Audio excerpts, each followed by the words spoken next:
प्यारे बच्चों एवं दोस्तों, आज एक बहुत ही महत्वपूर्ण टॉपिक पे हम लोग डिस्कस करने जा रहे हैं जो कि क्लास 10th से है। और इस टॉपिक का नाम है सेक्स डिटर्मिनेशन और ये बायोलॉजी से लिया गया है, जिसका कि मतलब है लिंग निर्धारण। देखते हैं हम लोग कि प्राणी जगत में दो प्रकार के जीव, एक किसी खास जीव के अंतर्गत दो प्रकार की विशेषताएं होती है, या तो नर होता है या फिर मादा, मतलब मेल या फीमेल। अब यदि बात करें कि ये जो मेल और फीमेल है वो किस प्रकार से निर्धारण होता है, तो इसके लिए जो सबसे जो इम्पोर्टेंट चीज है वो है जीन। तो जीन जिस रिस्पेक्ट में जिस भी ऑर्गेनिज्म में अपने माता पिता से जाएगा, तो उसके अनुसार से उसका भी जो सेक्स होगा यानी लिंग होगा वो उसी रूप में निर्धारित किया जाएगा। हम लोग यहाँ पे डिस्कस करेंगे ह्यूमन के अंदर सेक्स डिटर्मिनेशन को।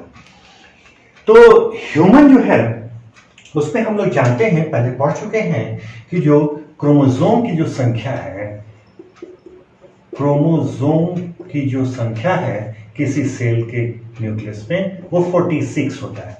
और इस 46 को हम लोग बांटे तो ये जो है ये 22 प्लस 1 इंटू 2 होता है। तो इस तरीके से ये इस प्रकार से इसमें डिवाइडेड होता है। अब अगर इसको हम लोग करें तो कैलकुलेट, तो ये हो जाएगा 44 प्लस 2। ये जो 44 है इसको कहते हैं हम लोग ऑटोजोम्स, AUTO ऑटोजोम्स। जबकि ये जो दो बचता है ये कहलाता है एलोजोम्स। एलोजोम्स। तो इस प्रकार से 44 जो होते हैं वो ऑटोजोम्स होते हैं और 2 जो होते हैं वो एलोजोम्स होते हैं। और इस प्रकार से 44 प्लस 2 इक्वल टू 46।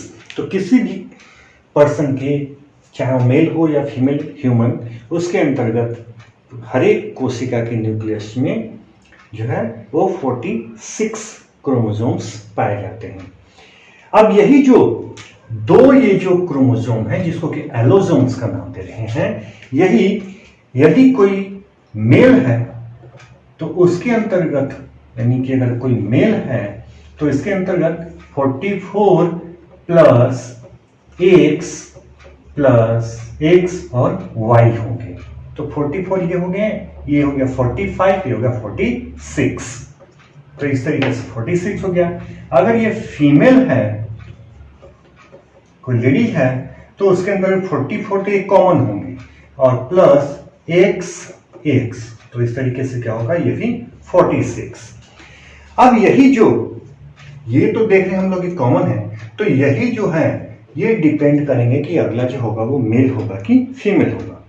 तो इसको देखिए कैसे आगे करते हैं प्रोसेस। तो ड्यूरिंग स्पर्मेटोजेनेसिस या oogenesis, यानी कि स्पर्म बनने की क्रिया के दौरान या फिर ओवम बनने की क्रिया के दौरान मेल से,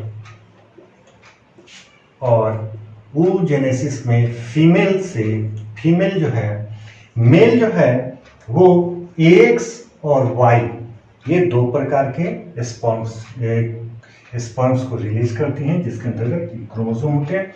क्योंकि फीमेल में जो होता है वो हमेशा एक सेक्स होता है, मीन्स फीमेल में कभी भी Y क्रोमोसोम नहीं पाया जाता। अब यदि मेल का X क्रोमोसोम और फीमेल से भी X क्रोमोसोम आएगा तो यहां पर बनेगा XX। और इस कंडीशन में जो ऑफ स्प्रिंग होगा, यानी कि जो बच्चा होगा वो फीमेल होगी। क्यों? क्योंकि फीमेल में XX है। तो यहां पर इसको कैसे हम डिनोट करेंगे, तो ये फीमेल का साइन है, तो ये फीमेल का साइन है और ये मेल का साइन है। अब यदि मेल से Y आता है और फीमेल से X आता है तो इस कंडीशन में बनेगा XY और ये जो है ये मेल को रिप्रेजेंट करेगा। फिर मान लीजिए कि यही वाला X आ जाए और ये जो है फीमेल का X क्रोमोसोम आ जाए, तो फिर कंडीशन जो बनेगा वो XX ही बनेगा और इस कंडीशन में फीमेल। और ये वाला यदि Y आ जाए और ये X आ जाए तो जो कंडीशन बनेगा वो XY बनेगा और इस तरीके से मेल का फॉर्मेशन होगा, यानी कि जो ऑफस्प्रिंग होगा, जो बच्चा होगा वो मेल होगा। अब यहाँ पे हम लोग क्या देख रहे हैं कि जब मेल और फीमेल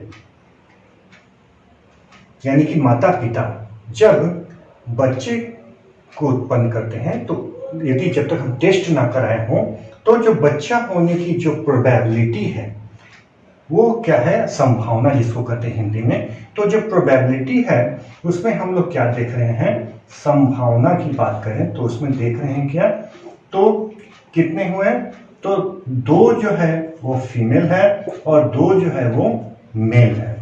तो इस तरीके से 2 कैंसिल कर दें तो ये हो जाएगा क्या, 50:50 मीन्स कि अगला बच्चा या जो भी बच्चा है वो होने में मेल होने या फीमेल होने की कितनी प्रोबेबिलिटी है, तो हमेशा ये हमेशा 50-50 ही होगा। ऐसा कोई कंडीशन नहीं जिसमें कि ये श्योरिटी कहा जाए कि नहीं अगली बार जो बच्चा होगा वो मेल ही होगा या फीमेल ही होगी।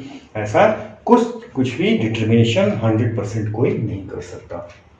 तो इस तरीके से हम लोग क्या कर सकते हैं, यहाँ पर देख रहे हैं कि मेल इज टू फीमेल का जो रेशियो होगा वो 50:50 दैट इज 1:1, यानी कि वो मेल भी हो सकता है फीमेल भी हो सकता है, ये संभावना होती है। तो मुख्य रूप से जो सेक्स डिटर्मिनेशन में जो महत्वपूर्ण रोल अपना अदा करता है वो होता है एलोसोम्स, जो कि सेक्स क्रोमोसोम, इसको सेक्स क्रोमोसोम्स भी कहते हैं, ये इसे सेक्स क्रोमोसोम्स के नाम से भी जाना जाता है। तो इस तरीके से जो है वो सेक्स डिटर्मिनेशन में एलोसोम्स की भूमिका होती है, जिसके फलस्वरूप मेल और फीमेल के द्वारा पहले गैमेट तैयार किया जाता है और गैमेट के बाद ये इसे कहेंगे गैमेट, और गैमेट्स के बाद ही बन गया जाइगोट, और जाइगोट में के बाद जो ऑफस्प्रिंग है ये इसकी संभावना है। तो इस तरीके से मेल और फीमेल को हम लोग डिसाइड कर सकते हैं कि यदि कभी क्वेश्चन पूछा जाए कि किसी माता पिता के द्वारा संतान उत्पन्न करने के दौरान अगली संतान होने में लड़का होने या लड़की जो भी वहाँ दिया है वो उसकी होने की कितनी संभावना है, तो संभावना हमेशा कितना होगा, यदि 50:50 है तो उसको लिखेंगे, 1:1 है तो उसको लिखेंगे, जो भी होगा उसको इस तरह से टिक लगाएंगे। वहाँ पर देख लेंगे ऑप्शन में कौन सा दिया है 50:50, क्योंकि इसको यदि कैंसिल करेंगे तो ये 1:1 आएगा। तो इस तरीके से सेक्स डिटर्मिनेशन और उसके साथ ये वाले प्रश्न जो है अक्सर इस तरह से पूछे जाते हैं। ठीक है, तो आपको इसमें कहीं कोई परेशानी हो तो मुझे कमेंट करें और अच्छा लगे तो वीडियो को लाइक सब्सक्राइब जरूर करें। थैंक यू दोस्तों, थैंक यू।